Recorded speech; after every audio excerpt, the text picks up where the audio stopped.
it's a cultural nation, and uniqueness, more than being looked as something to be laughed about, is appreciated. So when I say people, I come from Nepal and I come from a multiracial background, they are very interested in me. They say, oh, what do you do there? Like, how do you celebrate? How is marriage done there? Oh, you don't get married in white dress? What do you wear? It's so good, it's so beautiful, and that's where you all start. Rather than just trying to fit in by what is already there, you should bring in the table the unique culture background that we have. As Pjay already mentioned, when you first came, people didn't know about Nepal. But luckily for us, the people who have already been here have set an example for us. In the place that I work, when I say I'm from Nepal, they're like, oh, it's such a great pleasure to meet you. You come from such a beautiful nation with so many beautiful people, and it would be such a shame if I don't continue the same. So, as I lived in Australia for the past year, I have taken it as my personal responsibility to bring into table of what unique culture I come from. Because it would be such a shame to just give away and just say, live and just fit in and not show what I come from. Because Nepal, just more than high mountains and low valleys, is made of 4 culture and 36 subcaste, which has a unique story. So that's about it. For anyone who is struggling, I would really like to say is, I was no special person. I just didn't come to Australia and I said, oh hey, I just fit in here, or everyone is similar. I was very new blood, and trust me, I was very fussy about everything. But if I can do it, everyone can. It's very difficult, but it's not impossible. And as much as we look for acceptance, to be accepted for who we are, it's a really beautiful and enlightening thing to really learn about new culture. Australia has a really rich background, from our Australian Aborigines to how Captain Phillip landed here. It has a very beautiful history, and it's always a bonus to know about where you are. So that's all about it. Always be ready to accept, and always be ready to offer off what you have, because uniqueness is very beautiful, and it's always a privilege to always stay bound by your roots and represent it. Thank you.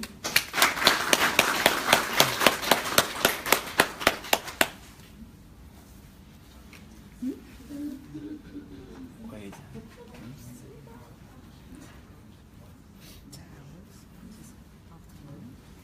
I think so.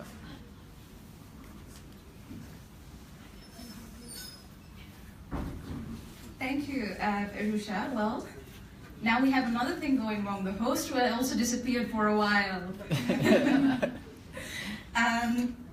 Right, so we did speak a lot about leadership. We're covering a wide range of things here today. We're talking about leadership, we're talking about community, we're talking about the cultural differences. So it's not just about, leading the community or leading yourself.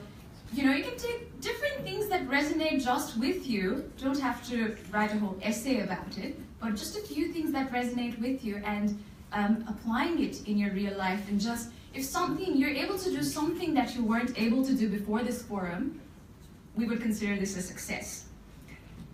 I would just like to confirm that we have our next speaker, Harrison, here already. Yeah.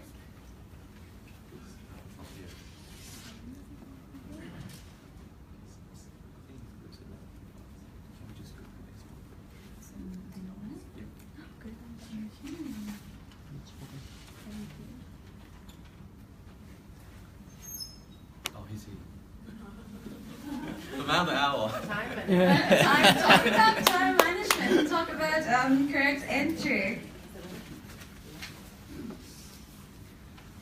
Well, okay. Often in Nepalese families, not generalizing or stereotyping, but often in Nepalese families, we think that following your passion and stability are two different things, that you can go for either or. And most of the time we choose stability, and we tread on the same path as the crowd, never taking a risk. Can some of you relate to this? Doing something just because it is safer to do? We sometimes think that doing what you want and doing what you have to do is just two opposite extremes. So this is the risk that we never take. To talk more about risk and following your passion, I'd like to invite our next speaker, who has arrived just on time. This young man was listed in this year's Forbes 30 Under 30. From a lawyer in Auckland to a management consultant in Sydney, Harrison Offendale is the co-founder of a successful microfunding platform, Tilt.com, which has helped around 300,000 groups get funding and scale. So Forbes 30 Under 30, that is a big deal. So we have with us somebody who is, I guess, very appropriate to be speaking about risk. Ladies and gentlemen, let's give a round of applause for Harrison Offendale.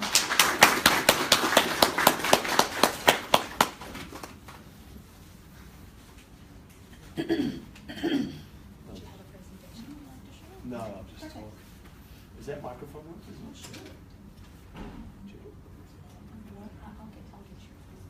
That timing was all planned as well. Military precision. Yes? Does that work? Does that work? Yeah, I think. Yeah. Cool, thank you. Hi guys, my name is Harrison Offendale, and I guess today what I'm going to talk about is, I guess, a little bit about my story and finding your passion and taking a few risks along the way, and some lessons I've learned, and hopefully some practical steps that I can pass on to you guys to use as well. So I've got a few notes here, but I like to keep my talk as casual as possible. So if you guys have questions all the way through, just put your hand up. I have a section there where we can run through any sort of direct questions, but feel free to interrupt me. You don't want to listen to me for 40 minutes straight, I can promise you, so just chuck your hand up. So the three things I'm going to talk about is sort of my personal story, and not to talk about myself because I do that enough, but just the lessons I've learned and hopefully some of those things that you guys can use in your everyday lives and perhaps planning about what you're going to do with your next step. I'll try for you some practical steps, and then, like I said, open up some question and answers and things at the end as well. So just a show of hands, who here is perhaps a little bit unsure about, say, their career or what they're going to do over the next couple of years? Oh, everyone seems pretty certain what they're going to do. It's a curveball. Thank you. Who here has felt pressured with their family and friends about what they actually should be doing, like a certain career path or a certain route to take in life? Does anyone put your hand up if you feel pressured from family and friends? Okay. I think actually I'll ask one other question because this is a really strange exercise that I did the other day, which is fine. Normal people are fucking boring, so strange is good. Has anyone sat in a room for 12 hours by themselves and written down everything they've enjoyed and disliked of every job they've had, what makes them happy, what doesn't, and where they want to be over the next 5, 10, 20, 50 years? 12 hours in a room. Yeah. I know.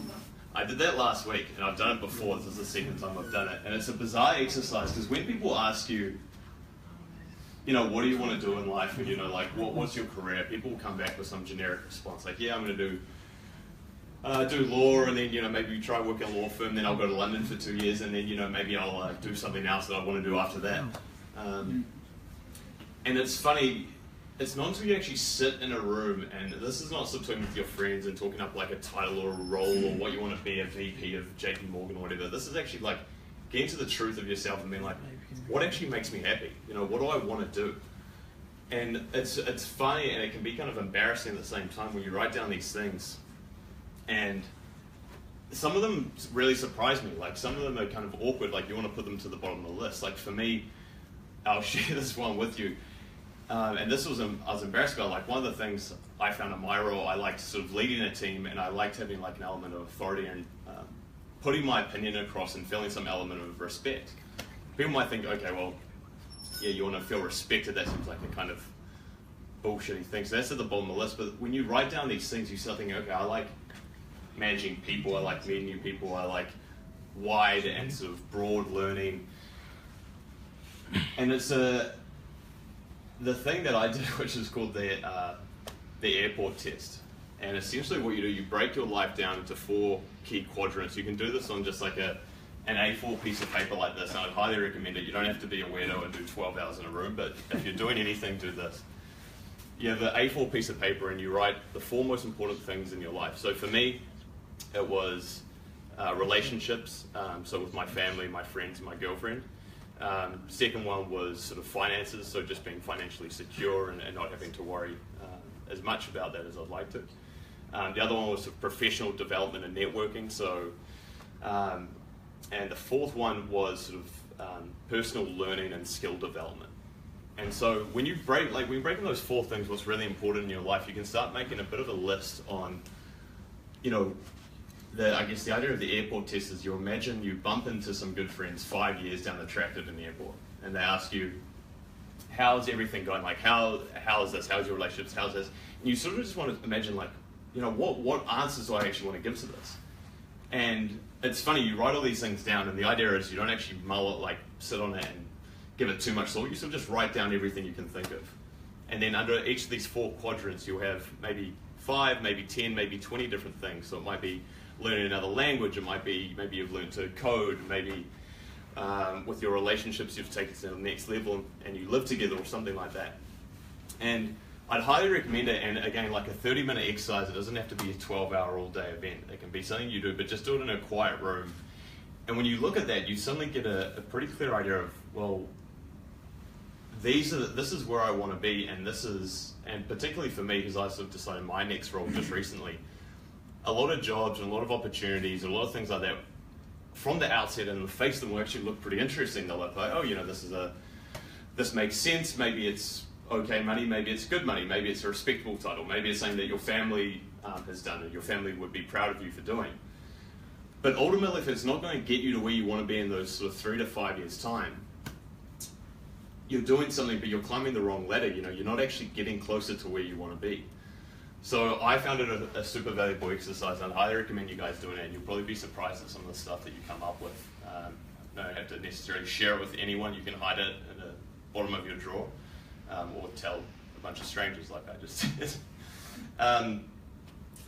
So like I said, the 3 things I'll go into was I'll give you a quick background about my journey, and like I said, feel free to just put up your hand and ask any questions along the way. So my journey started, I'm originally from New Zealand, as I'm sure people probably picked that up already. I usually get by for a while and mold to my environment, and then I'll say 6 or something like that, and people sort of pick up. Fish and chips, classic. So I was born in New Zealand originally. I studied law, economics, and finance at Otago University, and I sort of think back on it now, why did I study law? I think my brother told me I should. It goes along commerce, it might look better than just commerce, so there I was studying law for 5 years. And then I applied for an internship, and I was like, now I think back, why did I apply for an internship? Because all my friends I was doing law with, so hey, you've got to apply for these 8 big corporate firms. Doesn't matter if you're interested in criminal or family, don't worry about that, you just apply for the 8 corporate firms. And then I ended up taking a grad job at a law firm. Why did I take the grad job? Because I had the summer internship. Why did I have the summer internship? Because I did law. Why did I do law? No fucking idea.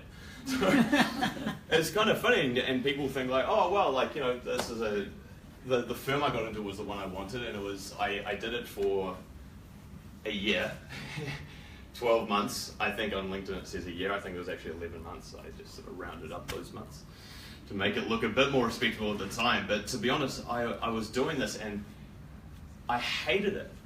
And I think you'll ask people, whether you're friends or people that live in Sydney, same deal in New Zealand, they like to keep up this prestige, this sort of fake screen of bullshit is what it is really. And people say, I'm working here, I'm getting a lot of work, working on a big M&A transaction. If you get someone that's truly candid with you, and this usually gets to when you've talked to people and they're 3-5 years in, or they're really good friends, maybe they've had a few drinks and they're away from their law mates, and it's not necessarily law specific, it can be management consulting, it can be IT, it can be anything. And in my case, I hated it. I didn't want to get up and out of bed in the morning. And it's a very strange thing. I think New Zealand and Australia, two common characteristics we have is one, an obsession in property, and that is like a marker of success. And two is this, I guess, this idea that work is work. Do your 5 days, do Monday to Friday, and then you get your 2 days of freedom. But 5 days in, for 2 days of freedom. 5 days of saying you hate for 2 days of freedom doesn't compute. That is not how you should, in my personal opinion, how you should live your life, because you spend a lot of time at work. And what people get trapped into is this like the 40-40-40, which is 40 hours a week doing something you hate for 40 years of your life to retire on 40% of your income. And it's funny, like we just grow up and we go through this thing of work, Friday, and I used to be the exact same. On Friday I would start off with some after work drinks, probably have a big Friday night, be hungover Saturday, maybe go out Saturday night. Sunday I would have this anxiety, and I still remember this anxiety that like used to hit me on Sunday, and I'd be worried about, I'd be like, oh my god, it's Monday tomorrow, we've got 5 days, and you can't do 5 days for 2. It doesn't make sense. You've got to find something that you get out of bed in the morning and you actually really want to do. And I'm not saying go follow your hobby, because hey, like you could love basketball, but you could be 5'2" and you're just you're never going to make a career out of basketball. You can play on the weekend, that's fine. But don't just do something because that's like this normal path that everyone follows. It's with law, like I knew I didn't want to do that, and I wasn't going to be happy, and I wasn't, and I was sort of just living for those 2 days on the weekend and sort of spending half of them hungover. And then I actually quit sort of 11 months, 12 months in, and I went back down to where I went to university and worked on a startup that I had. And it was funny, I went from a law firm, it was a big three, it was one of the big 3 corporate law firms in Auckland, and I ended up back in Dunedin, renting a room for $30 a week that had no windows. It was previously a storage cupboard. And apparently asbestos roof that had been cleared away, but I wasn't sure about that either. It was kind of funny, and that was a big risk I took, right? Parents were like, what the, they liked saying their son is a lawyer, and like, I don't say that to sort of back my claim. I'm candid with you, I don't like law. If you like law, that is fantastic. It's a good solid career for some people. But my point is that before you get sucked into this trap of studying this because your friends are, and then applying for this internship, and then taking this job just because it sounds good or looks good on the resume as what sort of you're expected to do, you're going to wake up one morning and find you don't actually like doing what you're doing. And fast forward a bit, so I did my startup at uni, which is called Meatmail. It's like anyone use HelloFresh, like the food delivery subscription service? Yeah, if you're not here. So it was sort of like that, but scrappier, worse version. We eventually sort of pulled that together and sold it in 2014, and then I moved to Sydney. I did management consulting, which was interesting, but still probably not where I wanted to be, and I got lucky enough to get introduced to a company called Tilt. So this is actually the hat, Tilt hat here, sort of rep the brand, or the swag, as they call it in the US, and I went through this amazing change of really, really like jumping out of bed to do what I wanted to do each day. I was working 14, 16-hour days for the last 18 months, purely because I just loved doing what I'm doing. Like there was no work. There's someone in Sydney, this guy, I don't know if you guys have heard of this guy called Jack Delosi. He actually kind of put it well. I agree with some of the things, some I don't, but one thing he did put really well, he said, you don't want work-life balance. To me, that essentially means minimize what you don't like to maximize your free time. Work-life balance, you want work-life harmony. You want where like work is an extension of yourself and something that you enjoy doing. So with Tilt, I wasn't waiting for the weekend. In fact, I would work, if I didn't have a girlfriend, I would be working all through the weekend, purely because I really, really enjoyed it. The fact you get paid for it is actually pretty awesome as well. And I guess one thing I mentioned on that, the reason that came about, this is a Silicon Valley company. This got invested, we raised 67 million from Andreessen Horowitz, Y Combinator, Sean Parker, the Facebook president.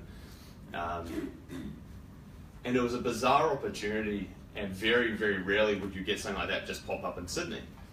But it came through, I constantly network, I buzz people, I hit people up on LinkedIn. I got Adam Bennett to CEO of Spaceship, and I did a podcast interview with him yesterday because I went to this meetup in Piermont, and they'd had some pre-drinks earlier that day, he'd had a speech, and I attacked him knowing he'd had a few beers and made him agree to doing a podcast with me. And then I've used him to basically go on and ask a whole lot of other people, and Paul's awesome. I consider him probably a friend of mine now. We had a great chat yesterday, and that's sort of just an example of, and sort of the caveat on that, maybe he wasn't booze, maybe that was just me sort of seeing him with a beer and thinking he was and attacking him for that reason.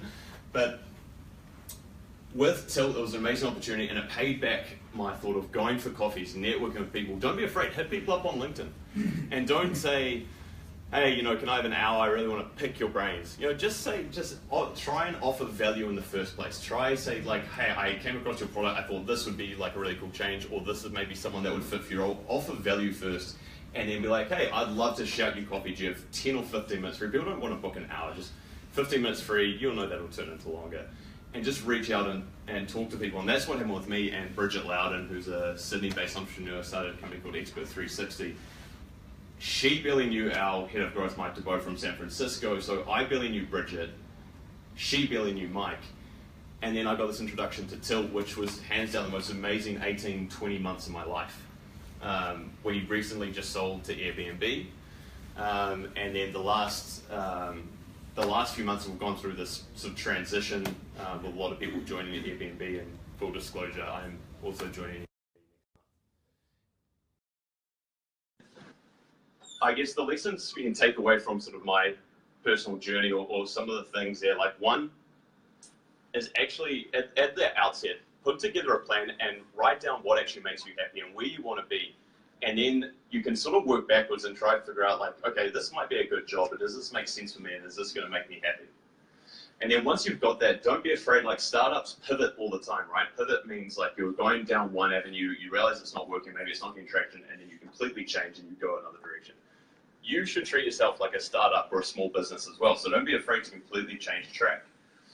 And in my mind, you want to be working somewhere where you're learning as much as possible. So if you think of like a company or a startup that's growing at 10% month over month, they're going like this.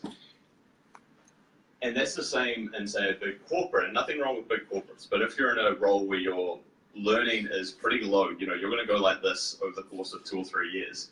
If you're somewhere like I was fortunate enough to be in Tilt, where I was out of my depth completely, and I was surrounded by very, very, very smart people, and I was happy to say I was probably the dumbest person in each room, in each meeting, which is the person you want to be.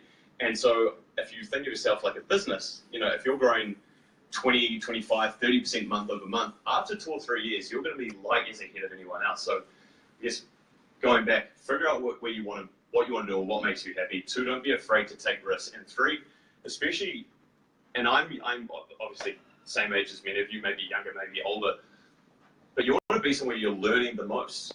And this is the most important time. For me, I really wanted to start my own thing, but I know with Tilt, and I've known with management consulting, and I know with Airbnb, with the opportunity there, that's where I'm going to be learning the most. And I think that's a really important thing to think about. And when I think about my experience of the last sort of 5, 6, 7 years, the learning experience I've had with those and the risks that I've taken, it could have blown up, but Steve Jobs had this great quote. It was like, you can't connect the dots looking forward, you can only connect them looking backwards. So sometimes you don't actually know how shit's going to work out, right? It's once you get down there and these things sort of all just fall into place and it kind of makes sense in hindsight. But if you don't take those risks, you'll never know. And you can be sure if you're doing something that you don't like, where you're not learning, you're not backing up your own words, right? Like if you want to be successful, and if you want to do these things, if you want to be happy and you want to take on these roles that put you out of your depth, back up those words. Like go and do it. Go interview someone. Go hound them on LinkedIn. Have 5 guesses at their email, and you probably get it. Or find someone that can refer you, and go chat to them. And don't sit there on the weekend and like I used to do this. Sit there on the weekend hungover, complaining how much I hate my job. I did that for a year. And if you actually just go and do it, you've got Saturday, Sunday free. You've got nights free. Just do it. And I'm not saying it's because it's any sort of this is how everyone should act, or this is everyone should be in a startup or everyone should do their own business. Absolutely not. Some corporate careers are absolutely fantastic. What I'm passionate about is helping people sort of escape this mentality of like this path that you have to follow, whether it's your family and friends or your parents that have gone before you, or maybe your older siblings that tell you to go down a certain road. Find what makes you happy. You have to answer to no one at the end of the day except yourself. Obviously, other people have responsibilities, they have to look after maybe their family, maybe they have to look after children. So you've got to sort of balance that as well. But at the end of the day, people want you to be happy and people want you to be successful. And you got to do that when you're doing things that make you happy and where you're learning a lot. So that's, I guess, my quick summary of what I've learned. in my time, or my sort of short career so far. And I guess out of interest, like I'd love to know a little bit. It's hard for everyone to answer at once, but just a show of hands, like who's at university at the moment, or who's at university here? Okay, a fair amount. Who's in there, say, like maybe a first or second job out of uni? Okay, cool. Has anyone taken a really audacious, big sort of leap of faith or jump? Sure, anyone is. Fantastic. Okay, we've got some hands. That's awesome. So yeah, I saw like a 5-minute sign before. Is that no? Okay, fantastic. So I had the idea of talking about my journey and then sort of trying to break it down into some practical steps. And I think I touched on them along the way. So the number one thing that you can do immediately is just take those like half an hour, sit down in a room and break it and do that little airport test. I found it really valuable. You might not, but hey, it's an hour, and if you waste an hour doing that, it's probably then wasting an hour watching the next episode of Suits, right? So I'd recommend giving it a go. And I don't want to drone on because I really want you guys to ask me like what you're interested in, and perhaps if there's any sort of experience I've had or any sort of ideas or lessons learned along the way, hopefully I can help. So I'd like to open it up to anyone that's got any questions, whether it's job-wise or whether it's just career or anything at all where I might be able to help and pass on some lessons. Does anyone have any questions? I just got to ask you a question. I'm pretty sure that life, day-to-day basis, hurdles up and down. How do you overcome that? Hurdles? Yeah, how do you overcome that? What do you do to overcome that? Any specific ones in mind, or just general setbacks? General setback, yeah. I think you've got to accept it as an inevitability, right? There's no smooth, beautiful path to however you frame success. For some people, it's going to be completely different. Some people, it's just being healthy and having really strong relationships with their friends. Other people, it's monetary. Other people, it's experiences living around the world, experiencing different cultures. Whatever your success framework is. But along that line, whether it's a person, if you look at someone like Barack Obama, or if it's a company and you look at something like Facebook, there's never this beautiful little upward trend. There's always setbacks, and there's always things that don't go to plan. Nothing ever goes to plan. So I think if you accept failure and if you accept setbacks as an inevitability, then when they come, you go, okay, that's all right. So one, be prepared for it. But two, does anyone do any meditation, or does anyone use like a mindfulness app or anything like that? That was my thing. Like, do you have any workaround to overcome that? So do you do meditations for that? Yeah.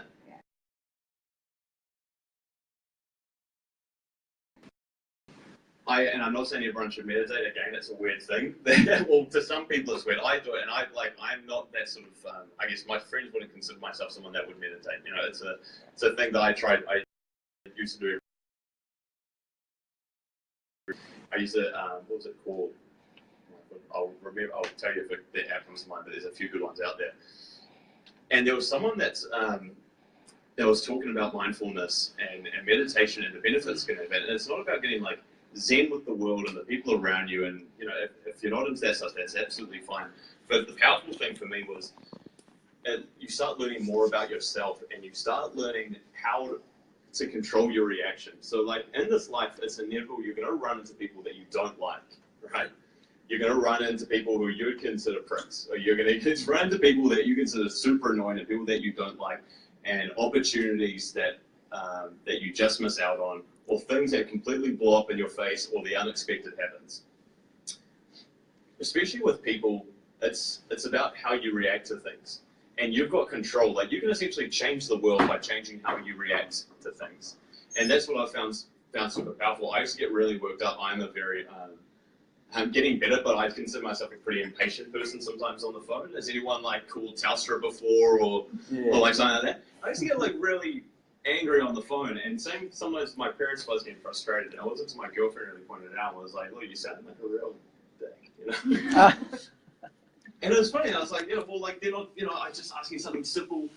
But the thing is, you're going to run into people and things you don't like, but it's how you control it. So I've got, like, the more I think about this, the now, when those things happen, I almost see it as a challenge. I'm like, I can let myself get worked up, and look, honestly, getting an argument on the phone is the way I get worked up for, like, a half hour, and it ruins my morning or my day.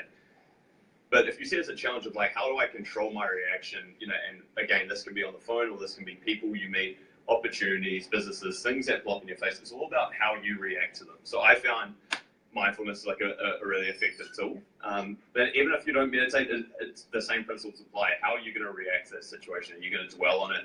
Are you going to, like 90% of our thoughts, well, like the majority of our world is made up by our thoughts. It's us walking around thinking about things, right? And so you've got complete power over how you see the world. And I'm not saying you need to walk around sort of like skipping down the street, but the majority of your thoughts are negative. Like a lot of time it's self-doubt. And I've had a lot of these over my course time when I was living in a windowless room for $30 a week, and I'd left a law firm. I was thinking, yeah, what the fuck have I done? But you do these things, and you start sort of learning to get rid of these negative thoughts, and it's the difference it can make. You know, it's a small change, but it can be a really, really powerful one. So yeah. I have one question to you. The thing is, you were into law firm, right? And then you change into a different sector. Yeah. And even me and a lot of people who has that phase, they need to transform, because some people, they study accounting and they're not interested in accounting. Mm-hmm. So how do you channel that phase? Because that's a very hard phase. Like, you have to think so much, because you spend so much money on studying. And at the end point, if you want to do something else. Yeah. And like, how do you channel that? How do you make that change? Yeah. Like, I want to know, like, how did you channel that into that? So the question was, like, if you're studying law or accounting or whatever it is, and you find yourself not actually interested in it, and then you're looking to try and make that change out of it, and you've already put a lot of investment, time, money. You look at it, it's like, in my mind, and this is just one opinion, and there can be completely different schools of thought around here. In my mind, it's a sunk cost, right?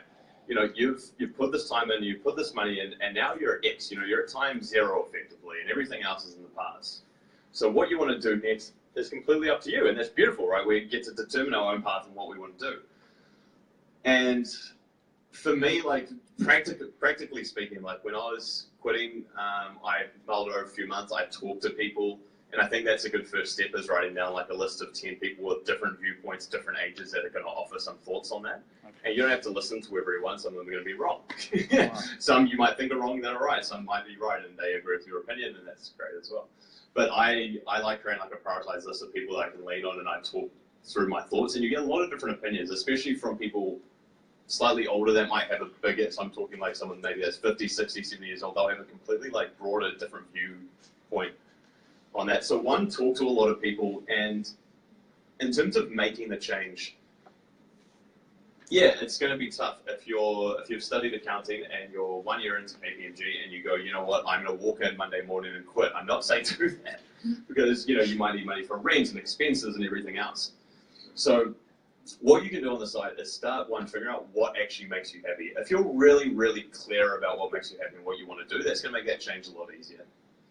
And number two is like talk to people, get other viewpoints, give a different plan of attack, and thirdly, like, you've got a lot of time, like unless you're working investment banking hours and you're working 7 a.m. till 2 a.m. and then sleeping and coming back, you actually have a lot of time to build up skills in your free time.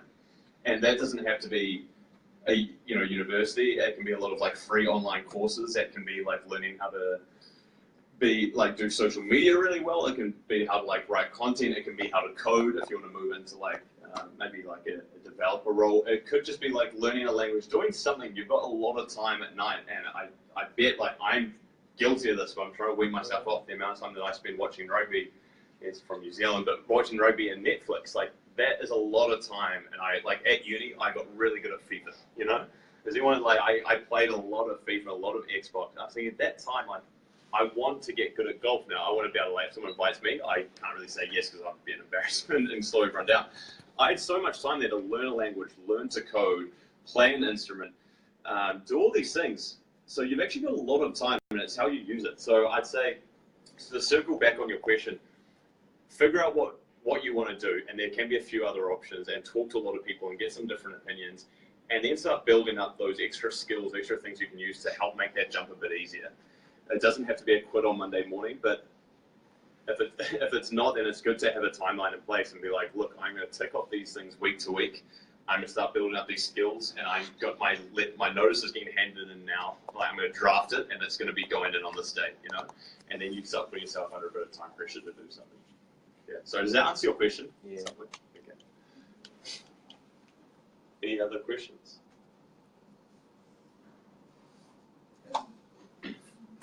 Harrison, mate, very inspirational, mate. Good speaking as well. So, real quick question. What's your why in 12 months' time? My why? Yeah. It's a good question. Can you give me a clearer idea of, I guess, what that means? So, I guess, what's your why now? Why are you doing all of this? Why am I doing all this? Okay. Why am I doing all this?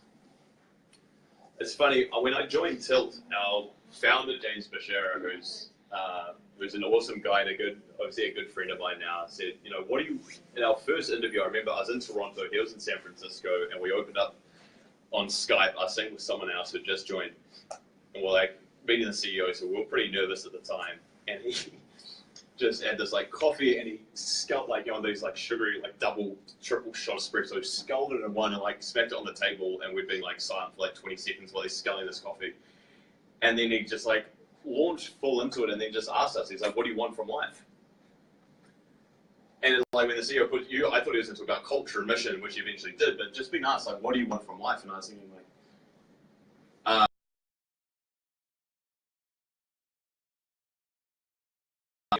he's like, well, if you want to be happy, what if we had this magic pill every morning that made you very, very happy?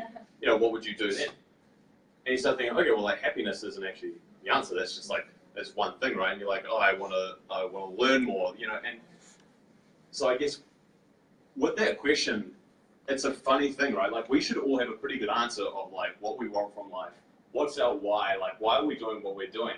And for me, this changes.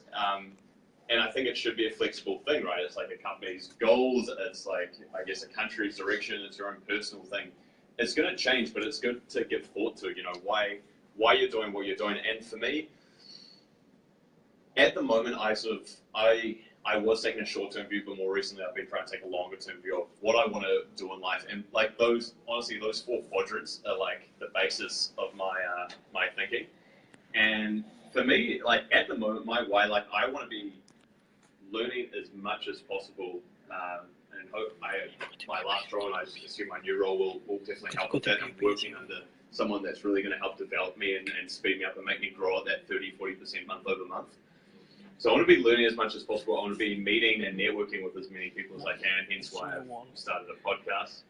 And there's other little aspects of my life that I want to work on, whether it's like how I react to things I don't necessarily agree with or like, my relationships with sort of friends and family, and choosing what I do and choosing what I don't do. And I'm not sure if that sort of sums up, maybe I probably need to be an answer to like, I guess the why, but that's sort of like my vision of what I'm doing. But I think I've got a pretty clear idea of what I want to do over those next 5 years. And I think it's building to me eventually wanting to build, I really want to build my own thing from the ground up. Like I had my stuff at uni, but I really want to build something from the ground up one day. And I think where I am at the moment is hopefully going to help on that journey. And I think this year it's funny, like I got a Skype call when I was in the Marlborough Sounds in New Zealand on like the 5th of January, and I was hotspotting off like a hotspot onto my computer with scratchy reception, and it was my boss, my direct report, my manager, and it was like being acquired, and like essentially it was just like, okay, like our job's done here. So that was like flipped my year on its head, but luckily I was in this pretty scenic place where I could sit down and like write notes and think about what I want. I don't know where I was going with that tangent, but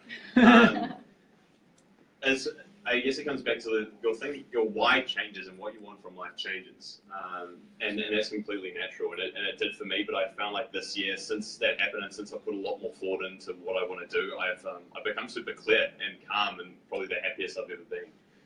One thing I did do, like, put your hand up if you guys made like New Year's resolutions or goals. Okay. I'm typically not a fan of New Year's resolutions, but I found like I never kept them, and I just had one this year. I usually had a bunch. So like one a couple of years ago was to stop smoking. I didn't, and then I just stopped on a random date, and whatever. If you smoke, it's fine. Go for it. Not here to preach about that. So, sorry, I forgot where I was going with that again. Someone just remind me of the question, sorry? You don't believe in New Why, Year's resolution? why are you doing that? Oh, I'm doing this. Okay. So I guess my whole sort of story about like, the New Year's resolution. Sorry, New Year's resolutions was what I was talking about. So my the New Year's resolution I had this year was one thing, and it was to cut out one piece of language. And I've stuck to it this year, and it's stop saying I don't have enough time. Because guess what? You fucking do have enough time. All right, you do, and so instead of when people ask me, do you want to do this? I'm like, oh man, I don't have enough time. I pull it back almost before it comes out. Before it comes out, I'll reword it and say, sorry, like I'm doing something else. I'm prioritizing something else, and that's with the friends that you hang out with. That's with what you sort of choose to spend your weekdays or weeknights. I'm not working at the moment. Technically, I don't have a job at the moment, but the other morning I got up at 5:30 and I went to bed at 12:30 at midnight because I'm working on just random crap like my podcast and blogging and other stuff like that. And so, like, I think in terms of New Year's resolutions, I want to take that out of my language. I don't have enough time.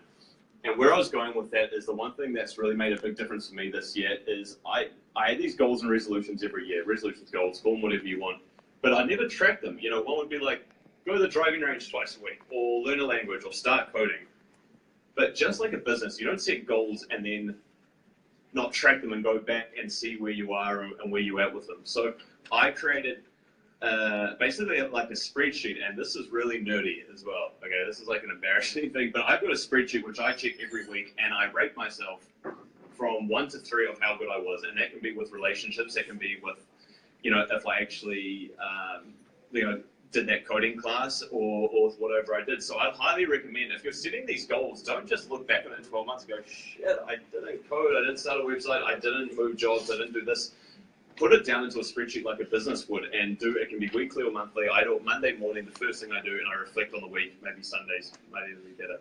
So in terms of like resolutions, and I guess something that has helped me this year, I found that's been really, really helpful. And again, these are all things like, I'll say them to you, and hey, if you want to say 90% of it is bullshit and this guy doesn't know what he's talking about, that's absolutely fine. But if you get one little thing, whether it's the airport test or whether it's just like a different perspective and it's going to help in some way, I'll consider this rant a success. But I hope some of it's been helpful. I know we've only sort of got a minute left, so I'll do really, really quickly answer that last question. Like, do you have a mentor and do you read any personal development books or the videos? Sorry, say again? Do you have a mentor and do you read any personal development books or videos? Yeah, I have a bunch of mentors, really. Like one was my ex-manager, and like I've sort of got this list of people that I lean on for different things. But I think mentors are good. It's good to build up your network and have these people with different viewpoints, people that you can lean on, 100%. And people like it. You know, people like to pass things down and pass things down. So definitely don't even get one mentor. Get like 5 people you can call on. It can be a set thing where it's like once a month you catch up. Or maybe it's an email, but just have a bunch of people that you catch up with. And lastly, because I know we're running out of time, books and stuff that I used to read a lot. The One Thing, that's the name of the book, by the way. The One Thing is a really good book by Gary Keller. I'd highly, highly recommend it. It helps you sort of prioritize and make sure that what you're doing each day is not just like busy work and jumping into emails, is actually focusing on, you know, what you want to do. So if I had to recommend one book, I'd go The One Thing. And if I was going to recommend a second book, again, people cringe maybe at this title, but I found it really helpful with my relationships and just how I interact with people, was How to Win Friends and Influence People. That's good. I mean, hey, you can read it on the bus, people might think, oh, he meets mates. But it's a really good book, so I'd read those two. But yeah, I've got a bunch. If you guys want to list or anything, just email me, harrison@growthengineer.com, and I'll shoot you back. But I do a lot of Audible and podcasts and stuff, which I highly recommend. But yeah, guys, thank you guys so much for listening to me. I hope someone was hopeful, and again, like I said, don't I'm not afraid to ever reach out to people, and I bug people, and I LinkedIn them or email. So feel free to do the same to me. It's Harrison Uffendale. Last name's tricky to spell, but it's probably all of those things. We'll send them. We'll Yeah. send your details. Yeah, so reach out to me. I'll be happy to do a call or send you through any recommended books or whatever it is. But yeah, thank you so much once again.